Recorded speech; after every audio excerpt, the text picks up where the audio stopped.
ಆತ್ಮೀಯ H16 ನ್ಯೂಸ್ನ ವೀಕ್ಷಕರೇ, ನಾನು ನಿಮ್ಮವ MI ಅಥವಾ ಮಲ್ಲಪ್ಪ ಜೋತವರು. ಆತ್ಮೀಯರೇ, ಇವತ್ತು ಒಂದು ಹೊಸ ಪರಂಪರೆಯನ್ನು, ವಿಶೇಷವಾಗಿ ಲೇಖಕಿಯರನ್ನು ಪರಿಚಯಿಸು, ಅವ್ರ ಕೃತಿಗಳ ಬಗ್ಗೆ ಮಾತನಾಡೋದು.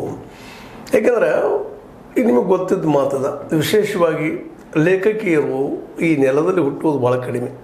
ಯಾಕಂದರೆ ಪುರುಷ ಪ್ರಧಾನ ಸಮಾಜದಲ್ಲಿ ಅದನ್ನು ಹರಿದು ಹೋಗೋದು, ಹೊರಗೆ ಬರೋದಪ್ಪ ಅಂದ್ರೆ ಸುಲಭದ ಮಾತಲ್ಲ. ಜೊತೆಗೆ ಅವಕಾಶಗಳು ಭಾಳ ಸೀಮಿತ ಇರೋದರಿಂದಾಗಿ ಅಂಥ ಒಂದು ಪರಿಸರದಲ್ಲೇ ಇವತ್ತು ಲೇಖಕಿಯರು ಹೊರಗೆ ಬರ್ತಾ ಇದ್ದಾರೆ. ಇವತ್ತು ಬಾನು ಮುಸ್ತಾಕ್ನಂಥವರು ಬುಕ್ಕರ್ ಪ್ರಶಸ್ತಿ ಪಡೆಯುವಷ್ಟು ಮಾಡಿ ಬೆಳೀತಾ ಇದ್ದಾರೆ. ಖುಷಿ ಪಡೋ ವಿಷಯ.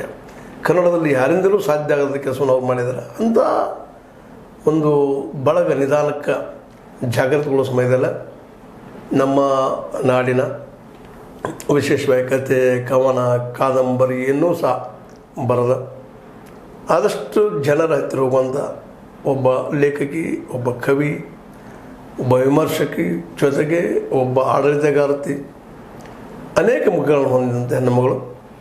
ಅವರು ಮತ್ತಾರು ಅಲ್ಲ, ನಮ್ಮೊಂದಿಗೆ ಕುಳಿತಂಥ ವಿದ್ಯಾ ರೆಡ್ಡಿ ಅವರು.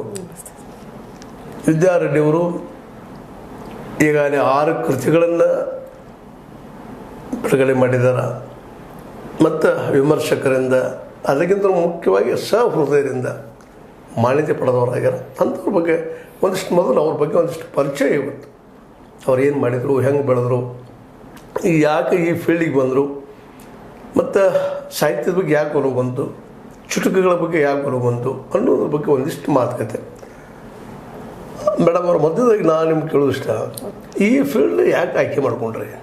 ಸರ್, ನಮ್ಮ ತಂದೆಯವರು ಪ್ರಾಥಮಿಕ ಶಾಲಾ ಶಿಕ್ಷಕರಾಗಿದ್ದು ಸರ್. ಅವರು ನನಗೆ ಮೊದಲು ಕನ್ನಡದ ಬಗ್ಗೆ ಆಸಕ್ತಿಯನ್ನು ಮೂಡಿಸಿದ್ರು.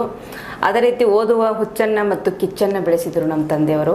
ಆ ಮೂಲಕ ನಾನು ಕನ್ನಡದಲ್ಲಿ ಹೆಚ್ಚು ಆಸಕ್ತಿ ಪಡೆಯುವುದರಿಂದ ಆ ಒಂದು ಕನ್ನಡದ ವಿಷಯದ ಬಗ್ಗೆ ಹೆಚ್ಚಿನ ಒಂದು ಅಧ್ಯಯನ ಮಾಡಿದೆ. ಪ್ರಾಥಮಿಕ ಶಾಲಾ ಶಿಕ್ಷಕನ ಇದ್ದಾಗಿಂದಲೂ ಒಂದು ಸ್ವಲ್ಪ ಕನ್ನಡದಲ್ಲಿ ಹೆಚ್ಚು ಆಸಕ್ತಿ ಇತ್ತು. ಆದ್ದರಿಂದ ನನಗೊಂದು ಸ್ವಲ್ಪ ಕನ್ನಡದ ಬಗ್ಗೆ ಹೆಚ್ಚು ಒಲವು ಸರ್. ಕನ್ನಡದ ಬಗ್ಗೆ ಒಲವು ಅಥವಾ ಕನ್ನಡದ ಕಥೆಗಳನ್ನು, ಕನ್ನಡದ ನೋವುಗಳನ್ನು, ಕನ್ನಡದ ಮಾತುಗಳನ್ನು, ಕನ್ನಡದ ಹೃದಯವನ್ನು ಹೊಕ್ಕು ನೋಡುವಂಥ, ಅದರಲ್ಲೂ ಇಲ್ಲಿಯ ಬಡತನ, ಇಲ್ಲಿಯ ಶ್ರೀಮಂತಿಕೆ, ಇಲ್ಲಿಯ ಅಸಮಾನತೆ, ಇವುಗಳೆಲ್ಲ ನೋಡಿ ನಿಮಗೇನಾದರೂ ಬರೀಬೇಕು ಅಂತ ಕಿಚ್ಚು ಹುಟ್ಟಿತ ಅಂತ? ಮೂಲತಃ ನಾನು ಬರವಣಿಗೆ ಪ್ರಾರಂಭ ಮಾಡಿದ್ದು ಹೈಸ್ಕೂಲ್ ಶಿಕ್ಷಣದಲ್ಲಿ ಆದರೂ ಸಹಿತ ಅಲ್ಲಿ ಕತೆ, ಕವನ ಚಿಕ್ಕ ಪುಟ್ಟ ಪ್ರಕಟವಾಗಿದ್ದು ಸರ್. ಅದು ಶಾಲಾ ಹಂತದಲ್ಲಿ ಮಾತ್ರ.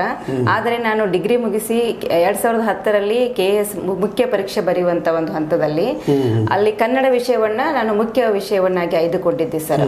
ಆ ವಿಷಯ ಆಯ್ದುಕೊಂಡಾಗ ಅಲ್ಲಿ ಕನ್ನಡದಲ್ಲಿ ಕಾದಂಬರಿಗಳು, ಕತೆಗಳು ಹೆಚ್ಚಿನ ಒಂದು ಅಧ್ಯಯನಕ್ಕೆ ಒಳಪಟ್ಟು